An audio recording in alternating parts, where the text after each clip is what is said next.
नमस्कार दोस्तों, स्वागत है आप सभी का नीलम डेली स्टोरी चैनल में एक नई कहानी के साथ। सब्जी काटती हुई मेघना के कान मेहुल की बातों की ओर लगे हुए थे। वह स्पीकर फोन से पिता पुत्र की बातों को चुपचाप सुन रही थी। उसके ससुर अपनी बेटी सीमा के घर से बोल रहे थे। मेहुल ने तल्ख शब्दों में पूछा था, मैं आपसे फिर पूछ रहा हूँ पिताजी, कि आप घर आ रहे हैं या नहीं? आखिर कब तक दामाद के घर पड़े रहेंगे? अपनी नहीं तो मेरी इज्जत का कुछ तो ख्याल कीजिए। भला आज तक किसी ने घर ससुर बनने की बात सुनी है? मुझे तो लगता है कि आपका दिमाग ही चल गया है जो ऐसी बातें करते हैं। नहीं सुनी तो अब सुन लो। और कितनी बार कहूँ कि मैंने घर ससुर बनने का फैसला काफी सोच समझकर कर लिया है। मुझे अपने दामाद का घर ही अच्छा लग रहा है। कम से कम यहाँ एक प्याली चाय के लिए 10 बार कुत्ते की तरह भौंकना नहीं पड़ता। सीमा और किशोर मेरी हर बात का पूरा ख्याल रखते हैं। और सुनो मेहुल, जब वे लोग भी मुझे बोझ समझने लगेंगे तो शहर का सीनियर सिटीजन्स होम तो है ही मुझ जैसे उपेक्षित और बोझ बन चुके बूढ़ों के लिए। इसलिए तुम लोग अब मेरी चिंता मत करो। मेघना के ससुर प्रताप सिंह बोले। जवाब में मेहुल गुस्से से बौखलाता हुआ बोला, तो फिर बने रहिए घर ससुर और दामाद के हाथों अपनी इज्जत की धज्जियां उड़वाते रहिए। मेघना को अपने ससुर के कहे शब्द स्पष्ट सुनाई पड़े। हाँ हाँ, अपना आत्मसम्मान खोकर बेइज्जत बाप बने रहने से कहीं बेहतर है कि मैं इज्जतदार घर ससुर ही बना रहूं। और इसी के साथ उन्होंने फोन पटक कर अपनी नाराजगी जाहिर की तो मेहुल ने भी गुस्से में स्पीकर का स्विच बंद कर दिया। मेघना को अपने आप पर ग्लानि हो आई। सोचने लगी कि उसके मायके में जब लोगों को पता चलेगा कि उसकी और मेहुल की लापरवाही के चलते उसके ससुर को बेटी के घर जाना पड़ा, तो मायके के लोग उनके बारे में क्या सोचेंगे? उसकी भाभियां क्या माँ को ताना मारने का ऐसा सुनहरा अवसर हाथ से जाने देंगी? नहीं नहीं, किसी भी तरह रिश्तेदारों को यह खबर होने से पहले उसे अपने ससुर को मनाकर वापस लाना ही पड़ेगा। इस बारे में पहले मेहुल से बात करनी होगी। यह सोचकर मेघना ने मेहुल से कहा, देखो, जो भी हुआ ठीक नहीं हुआ। आखिर वह तुम्हारे पिताजी हैं और उन्होंने तुमको 2 बातें कह भी दी तो क्या हुआ? तुम्हें चुप रहना चाहिए था। थोड़ा सह लेते और उनसे नरमी से पेश आते तो यह बात का बतंगड़ नहीं बनता। हाँ हाँ, अब तो तुम भली बनने का नाटक करोगी ही, लेकिन तब एक वृद्ध को समय पर खाना और चाय नाश्ता देने में तुम्हारी नानी मरती थी। उस पर दिन रात बाबूजी की शिकायतें करके तुम्ही ने मेरा जीना हराम कर रखा था। अब भी तुम्हें बाबूजी के जाने का दुख नहीं है, बल्कि उनके साथ पेंशन के 10,000 रुपए जाने का गम सता रहा है। इस तरह मेहुल ने सारा दोष मेघना के सिर मढ़ दिया तो वह तिलमिला उठी और व्यंग्यात्मक लहजे में बोली, तो तुम भी कौन सा बाबूजी की याद में तड़प रहे हो? अपने दिल पर हाथ रखकर कहो कि तुम्हें बाबूजी के रुपयों की कोई जरूरत नहीं है। मेहुल को जब मेघना ने उल्टा आईना दिखाया तो वह खामोश हो गया। फिर कुछ नरमी से बोला, खैर, जो हो गया सो हो गया। अब इस पर बहस करने से क्या फायदा? सोचो कि उन्हें घर कैसे बुलाया जाए, क्योंकि जितना मैं उन्हें जानता हूँ वह अब खुद आने वाले नहीं हैं।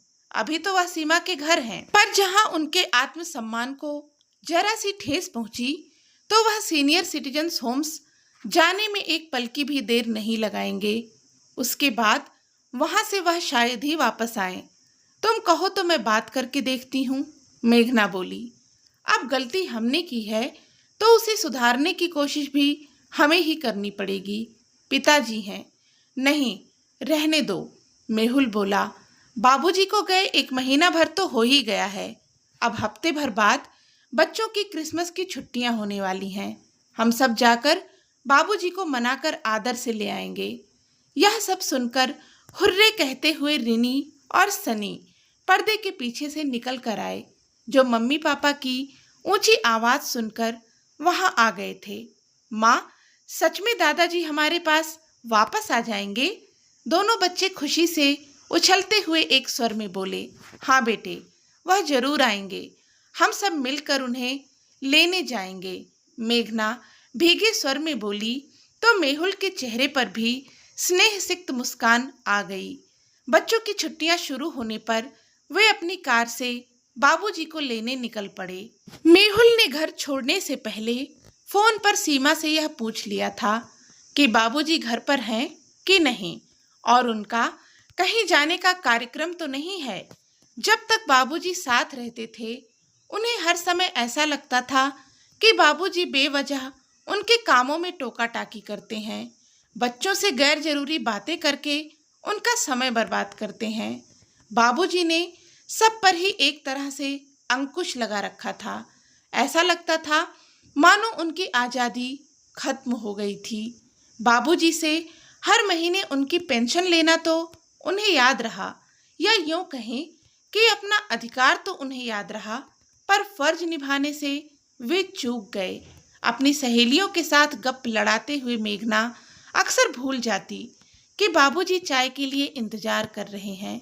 वह शुगर के मरीज हैं, पर उनके ही दिए पैसों से शुगर फ्री खरीदने में उन्हें पैसों की बर्बादी लगती थी। मेहुल ने भी कभी यह न सोचा कि वृद्ध पिता को उससे भी कुछ उम्मीदें हो सकती हैं। 2 घड़ी मेहुल से बात करने को वह तरस जाते, पर उसको तो इसकी कोई परवाह ही न थी। बाबूजी ने तो मेहुल के बड़ा होते ही उसे अपना मित्र बना लिया था, पर वह कभी उनका दोस्त नहीं बन पाया। अचानक गाड़ी घर घर कर हिचकोले खाकर रुक गई। यह तो अच्छा हुआ कि पास ही में एक मोटर गैराज था। धक्का देकर गाड़ी को वहां तक ले जाया गया। मैकेनिक ने जांच करने के बाद बताया कि ब्रेक पाइप फट गया है और उसे ठीक होने में कम से कम 1 दिन तो लगेगा ही। चूंकि यह एक इत्तेफाक था कि हादसा मेघना के मायके वालों के शहर में हुआ था, इसलिए कोई उपाय न देखकर उन्होंने गाड़ी ठीक होने तक मेघना के मायके में रुकने का फैसला लिया। एक टैक्सी कर मेहुल अपने परिवार को लेकर ससुराल की ओर चल दिया। उन्हें अचानक आया देखकर सब बहुत खुश हुए। मेघना के परिवार में मम्मी पापा के अलावा उसके 2 बड़े भाई और भाभियां थीं। बड़े भैया के 2 जुड़वा बच्चे जय और यश तथा छोटे भैया की एक बेटी स्वाति थी। बच्चों में उम्र का ज्यादा फासला न था, इसलिए जल्द ही वे एक दूसरे से घुल मिल गए और हुड़दंग मचाने लगे।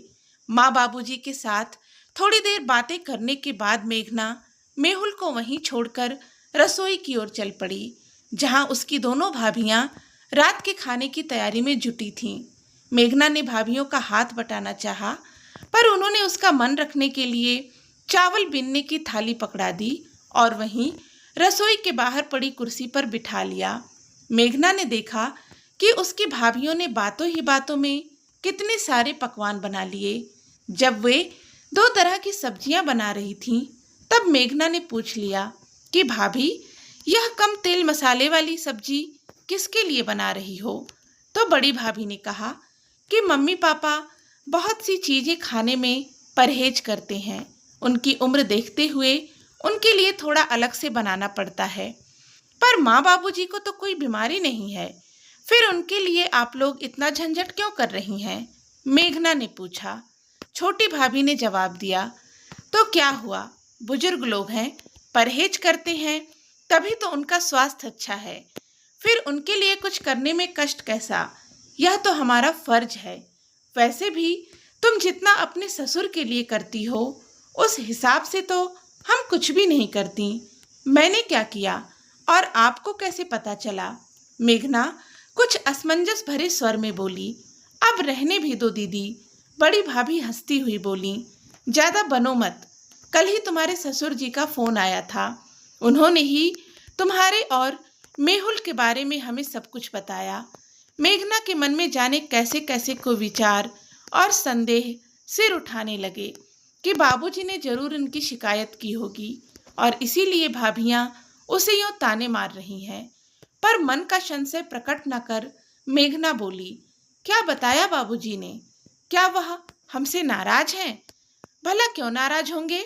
वे तो तुम्हारी और मेहुल की बहुत तारीफ कर रहे थे, कह रहे थे कि बहू तो ऐसी है कि किसी चीज के लिए मुंह खोलने से पहले ही वह समझ जाती है कि मुझे क्या चाहिए। पता नहीं भाभी और क्या क्या कहती रहीं। मेघना को और कुछ सुनाई नहीं पड़ रहा था। उसकी अंतरात्मा उसे धिक्कारने लगी कि अपनी नासमझी की वजह से उसने कभी बाबूजी की परवाह नहीं की। अपनी सुविधा अनुसार इस बात का ख्याल किए बगैर कि वह खाना बाबूजी के स्वास्थ्य के लिए उचित है या नहीं, वह कुछ भी उनके सामने रख देती थी। शुरुआत में एक दो बार बाबूजी ने उसे प्यार से समझाने की कोशिश की थी, पर उसने कोई ध्यान न दिया। नतीजन उनकी तबीयत आए दिन खराब हो जाती थी। एक उसकी भाभियां हैं जो उसके स्वस्थ माता पिता का कितना ध्यान रखती हैं, और एक वह है। दूसरी ओर बाबूजी हैं कि इतना होने पर भी मायके में उसकी किसी से शिकायत न कर सिर्फ तारीफ ही की। पश्चाताप के आग में जलती हुई उसकी भावनाएं आंसुओं के रूप में आंखों से छलकने लगीं। वह मन ही मन प्रतिज्ञा करने लगी कि अब आगे से कभी भी बाबूजी को किसी तरह की शिकायत का मौका नहीं देगी। उधर मेहुल भी मेघना के भाइयों का अपने माता पिता के साथ व्यवहार देखकर ग्लानि से भरा जा रहा था। मेघना के दोनों भाई अपना खुद का कारोबार संभालते थे।